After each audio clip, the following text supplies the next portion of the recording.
विश्वलोक में आपका स्वागत है। भगवत गीता अध्याय 2 हमने कंप्लीट कर लिया था। आज हम पढ़ने वाले हैं भगवत गीता अध्याय 3 कर्म योग। और अगर अभी तक आपने विष्णुलोक को सब्सक्राइब नहीं किया है तो विष्णुलोक को सब्सक्राइब कर लें, दुनिया का सबसे महत्वपूर्ण और सबसे बड़ा ज्ञान प्राप्त करने के लिए।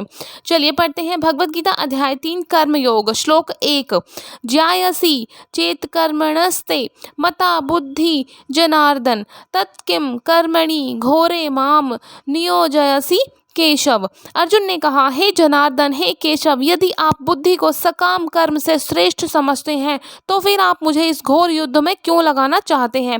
श्री भगवान कृष्ण ने पिछले अध्याय में अपने घनिष्ठ मित्र अर्जुन को संसार के शोक सागर से उबारने के उद्देश्य से आत्मा के स्वरूप का विशद वर्णन किया है और आत्म साक्षात्कार के जिस मार्ग की संस्तुति की है वह है बुद्धि योग या कृष्ण भावनामृत। कभी कभी कृष्ण भावनामृत को भूल से जड़ता समझ लिया जाता है और ऐसी भ्रांत धारणा वाला मनुष्य भगवान कृष्ण के नाम जप द्वारा पूर्णतः कृष्ण भावना भावित होने के लिए प्राय एकांत स्थान में चला जाता है।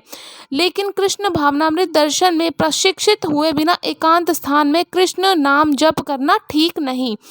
अर्जुन को भी कृष्ण भावनामृत या बुद्धि योग ऐसा लगा मानो वह सक्रिय जीवन से संन्यास लेकर एकांत स्थान में तपस्या का अभ्यास हो। दूसरे शब्दों में वह कृष्ण भावनामृत को बहाना बनाकर चातुरी पूर्वक युद्ध से जी छुड़ाना चाहता था। लेकिन एक निष्ठ शिष्य होने के नाते उसने यह बात अपने गुरु के समक्ष रखी और कृष्ण से सर्वोत्तम कार्यविधि के विषय में प्रश्न किया। उत्तर में भगवान ने तृतीय अध्याय में कर्म योग अर्थात कृष्ण भावना भावित कर्म की विस्तृत व्याख्या की।